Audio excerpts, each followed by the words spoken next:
Depuis le début de mon mandat, j'ai fait de la relation avec l'Afrique une priorité. Et je crois en effet profondément que le lien entre nos deux continents, qui bordent les deux rives de la Méditerranée, est le grand projet politique et géopolitique des décennies à venir. La relation entre l'Afrique et l'Europe sera structurante à tous égards pour la paix autour de la Méditerranée, mais aussi pour la paix et la prospérité et de l'Europe et de l'Afrique. C'est notre intérêt commun. La France a lancé plusieurs initiatives à cet égard. Nous avons essayé de bâtir depuis 4 ans une forme d'aggiornamento de notre politique africaine et de notre stratégie. Mais nous devons le faire en Européens, en bâtissant un avenir à la jeunesse africaine pour réduire les inégalités, lutter contre les trafics qui exploitent la misère et les passeurs qui ont fait de la Méditerranée un cimetière honteux. Et donc, nous organiserons à cet égard, en lien très étroit avec le président Michel, la présidente von der Leyen et l'ensemble des États membres, un sommet entre l'Union africaine et l'Union européenne au mois de février qui se tiendra à Bruxelles et qui réunira les dirigeants des pays et des institutions de l'Union africaine et de l'Union européenne. L'objectif de ce sommet est de refonder en profondeur la relation.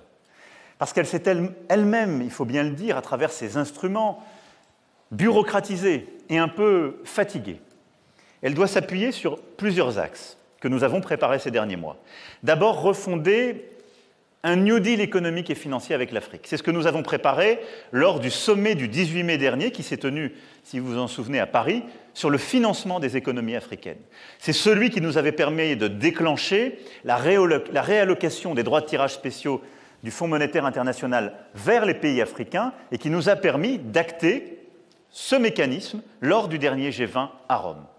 Nous devons, nous, Européens, aller au bout de cette solidarité à l'égard des Africains qui consiste simplement à regarder les chiffres qui sont donnés par la Banque mondiale et le FMI et le fait qu'entre 2020 et 2025, il y a 300 milliards d'euros de besoins de financement pour les économies africaines, car elles ont les conséquences économiques et financières de la Covid-19 à gérer et une véritable explosion démographique à embrasser.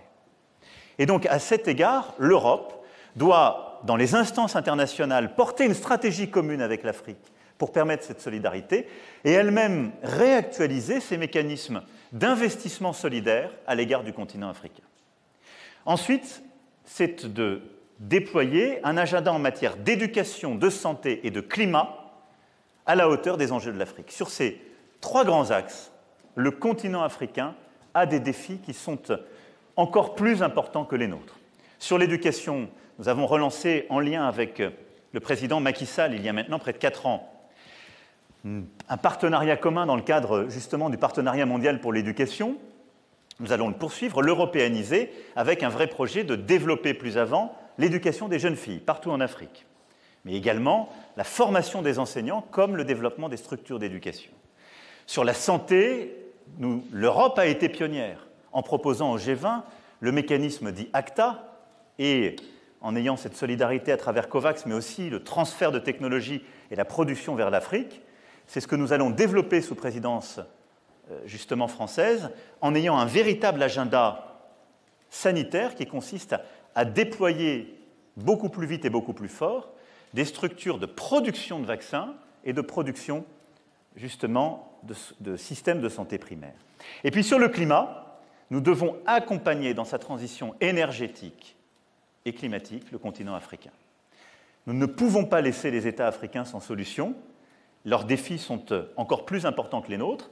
Nous avons commencé à structurer cet agenda commun à travers des grandes initiatives lancées en début d'année, comme la Grande Muraille Verte, qui permet de répondre à la fois aux défis de la biodiversité et du climat en Afrique, mais là aussi, à travers des financements d'infrastructures et de solutions énergétiques, nous allons structurer une initiative forte dans le cadre de ce sommet. Troisième grand axe de cette coopération, c'est la sécurité. En effet, la France, comme vous le savez, est particulièrement impliquée, mais nous souhaitons européaniser, c'est ce que nous faisons dans le cadre justement de nos actions au Sahel, mais européaniser ce partenariat et avoir véritablement un partenariat de sécurité entre l'Afrique et l'Europe, ce qui est la demande des chefs d'État et de gouvernement pour faire face à la montée du terrorisme sur leur continent. Et puis quatrième point, d'avoir un agenda sur les mobilités choisies, la lutte contre les passeurs, la lutte contre justement ce système de misère qui s'est mis en place et exploite les situations les plus difficiles, et permettre aussi d'organiser les migrations choisies, qu'elles soient scientifiques, culturelles, académiques, au sein du continent africain et entre l'Afrique et l'Europe. Voilà les grands axes qui structureront ce sommet de refondation du 17 et 18 février prochain. C'est un véritable contrat de paix et de prospérité que nous souhaitons mettre en place pour bâtir des investissements dans les économies africaines et justement construire cet avenir commun.